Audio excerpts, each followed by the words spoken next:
Magandang araw po sa ating lahat. Ang putahing lulutuin po natin ngayon ay putserong baka. Ito na po yung ating mga ingredients. Meron po tayo ditong beef ribs, Chinese pichay, kamote, saging na saba, sibuyas,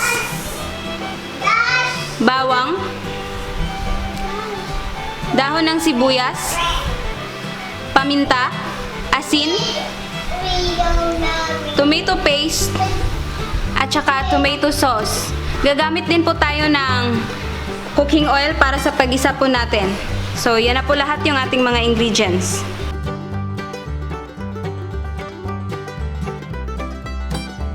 Ngayon po ay simulan na po nating lutuin itong ating putserong baka.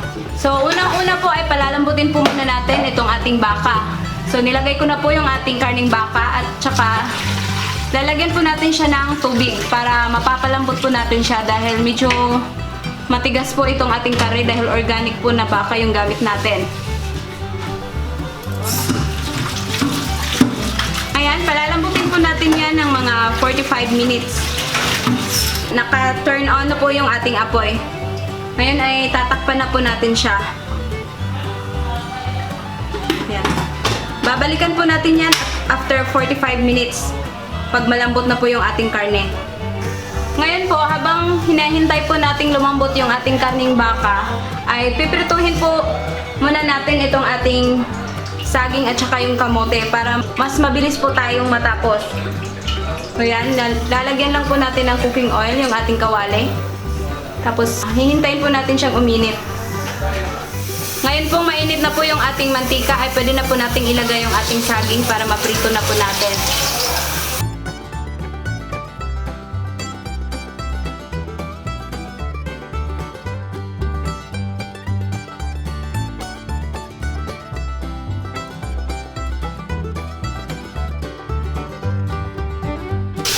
So, yan. Yan, piprituhin nyo lang po yan hanggang sa maluto, tsaka hanggang maging golden brown po yung kanyang kulay. Yan, pagkatapos po niyan, isunod po natin yung ating kamote. Yan, papakita ko po sa inyo mamaya pagtapos na po itong maprito. Ayan po, pinagsabay ko na po siya para makakatipid po tayo ng oras kung kayo po ay nagmamadali. So yan, mas magandang ganyan po yung gagawin nyo.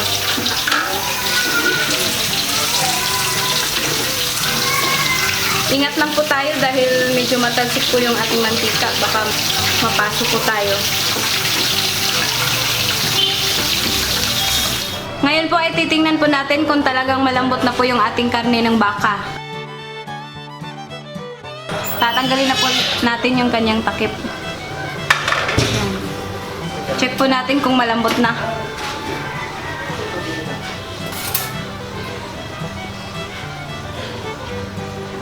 So, yan.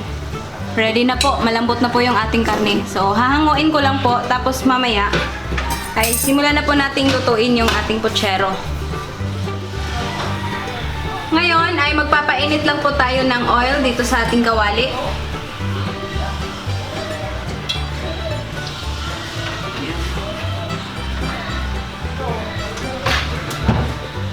Hintayin lang po natin na medyo uminit po yung ating mantika para masimulan na po natin igisa yung ating bawang at saka sibuyas. Ayan, mainit na po yung ating mantika. Ngayon, ilagay na po natin yung ating bawang.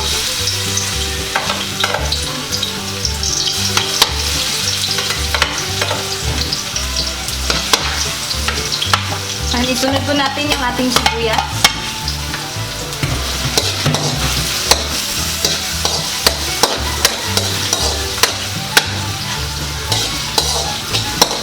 Ngayon, pag medyo malambot na po yung ating bawang at sibuyas, ay susunod po natin yung ating napalambot na kanina na karne ng baka.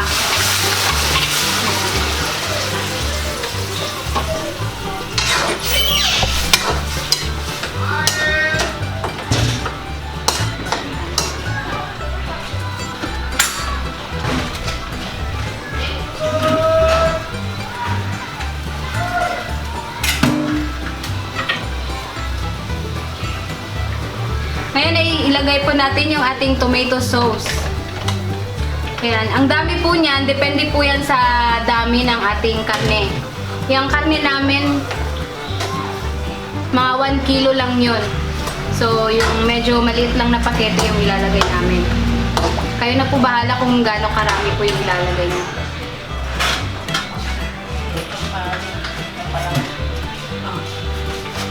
Tapos, para mas magiging malapot po yung ating sabaw, dadagdagan po natin siya ng tomato paste. Yan. Tansyahin nyo na lang po kung gaano karami. Mapapansin nyo naman yan kung gaano kalapot yung sabaw na niluluto nyo.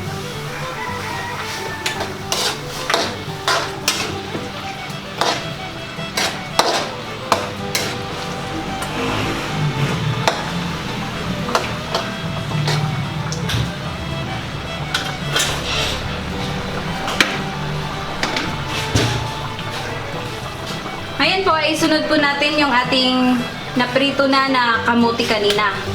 Ayan, yan po. Para hindi po siya madudurog, kailangan po natin siyang prituhin muna. Dahil pagka ilalagay po natin siya diretso, talagang madudurog po lalo na pag hinahalo-halo po natin. Yan, isunod po natin yung ating saging na naprito din kanina.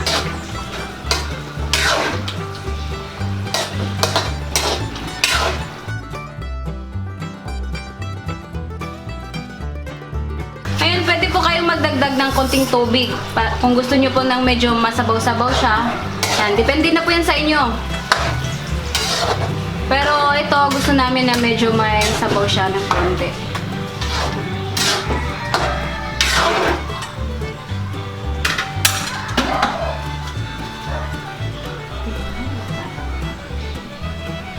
Yan, pwede na po nating isabay yung ating ground black pepper or yung pamintang durog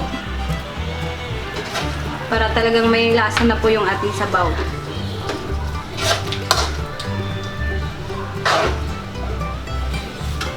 At saka asin.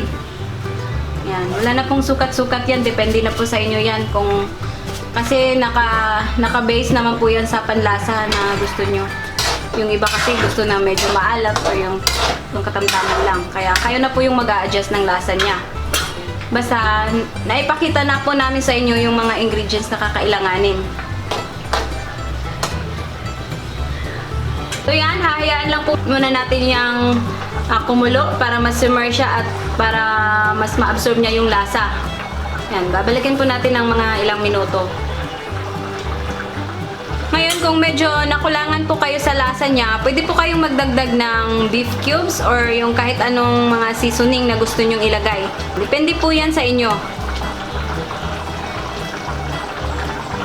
Pwede po kayong magdagdag ng konting sugar para mas mabalance po yung kanyang lasa dahil yung tomato sauce natin ay medyo maasim po siya. So, para mag-balance po yung kanyang lasa, pwede kayong magdagdag ng sugar. Yan, para medyo matamis-tamis po yung kanyang lasa.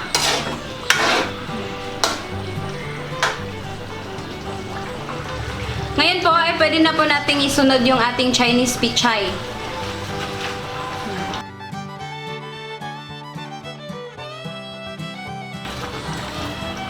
At saka dahon ng sibuyas.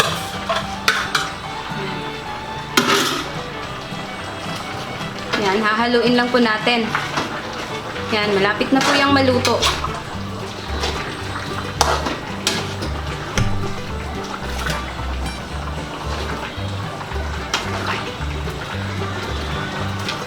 Yan. Tingnan nyo, napakaganda po ng kulay ng ating potahe. Talagang nakakatakam.